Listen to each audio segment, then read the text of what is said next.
คนเจ็บมีชื่อว่าพระเถาซีอายุ50 ปีอยู่บ้านหัวแดงเมืองสนาสมบูรณ์เขตจังหวัดสระเขามานอนในห้องหมอ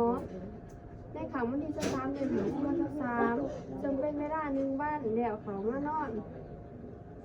ด้วยอาการหายใจติดขัดเนื่องจากมีขี้เสลดติดอยู่พร้อมทั้งคนเจ็บเป็น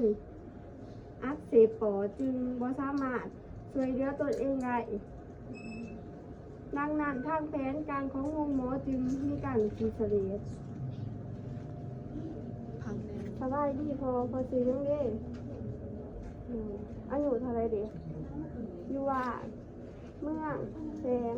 โดยลูกเอ็นมีซื้อบาได้มีตาที่นามุนตรีเป็นนักศึกษาการแพทย์ปี 1จ้าดูขี้เสลดให้พอเด้อ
เนี่ยเดี๋ยวเด้อพอ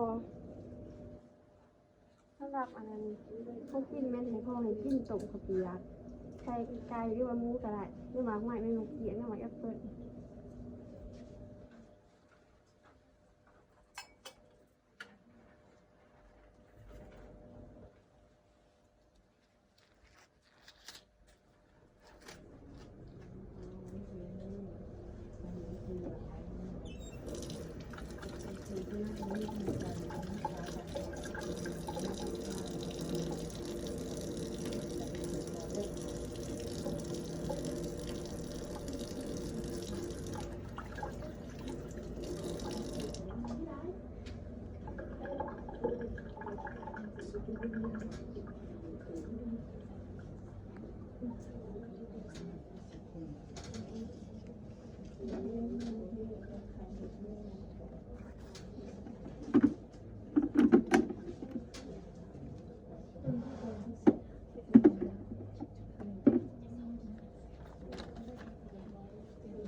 คีสเดตเมน600